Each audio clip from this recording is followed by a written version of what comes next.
Hey team, it's Coach Jesse. I'm back with our next tip of our Sprinter for Beginner series, and this one is going to be about stride recovery. It's something that we don't think a lot about. Well, one, what is stride recovery? And as a sprinter, we would think about our stride recovery would be about how fast, how safely, and efficiently I can pull my leg back up to what in a lot of ways is my starting position on a sprint. We always start everything on the floor, but a lot of the time to understand a sprint's not on the ground. A sprint is a movement, and it's always taking us forward.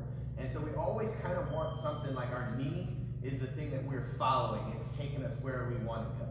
So when we think about a starting position, it's not necessarily where I start from, but it's a vital position. It's key because, again, a sprint is a moving, it's movement.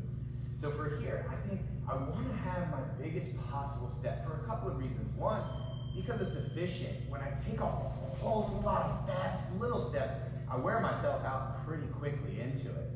So I want to think about maximizing my steps. Whenever I'm working with young athletes, I always relate the steps that we take in our sprint to $1. Every step that you take after your sprint is over, you're going to be charged $1 for every step that you take in that sprint. Over time, you would start to learn to be as efficient as possible. I want to get as much cool stuff done while spending as little money as possible. I want to get my sprint done in as few steps as possible. I don't want to just make it fast. I want to learn how to make it good. And so making it good is learning how to make big steps. And once you focus on making something good, fast becomes easy. If you spend your time really making something good, fast becomes really natural.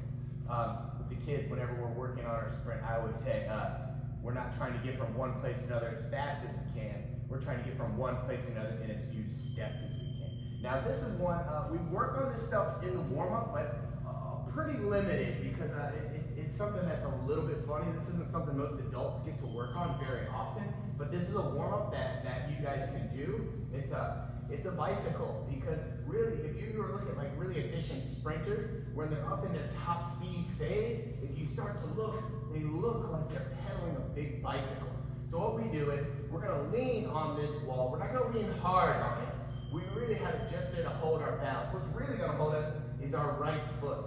And from here, I'm gonna take my left leg, and I'm gonna go for the smoothest, biggest bicycle turn that I can. Eventually I'll work on starting to scrape my feet onto the floor, but I don't care about that much. Right now I care more about that recovery, getting my knee up for my next step, getting it back into that starting position. You practice for not very long, it'll wear you out, maybe like 15 to 20 seconds per side. Rest if you want to do it again maybe, but that can start to tear your hip flexor up before too much time. You don't want to spend a whole lot of time on that.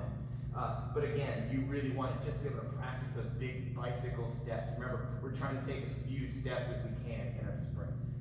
And the other one, we also, as sprinters, we want to be able to have good recovery, but we also want to get it up there fast. So you're going to practice again, leaning into the wall, but lightly. It should be your foot that's holding your weight, but you should be stable everywhere else. The only movement you want is coming from this side. So as stable as you need to be for that, make sure that over here you're getting what you want out of it. From here, we're going to start on the floor. Start up top, and you're just going to strike the floor and bring her right back. And what that helps us with, it helps us with the reflex of that hip flexor pulling us back up to that position where we want. When we get into sprinting, we're not just hitting our feet into the floor. We don't focus on that as much as we want to focus on driving our knees where we wanted to go. That's it for now. I'll see you guys on the next day.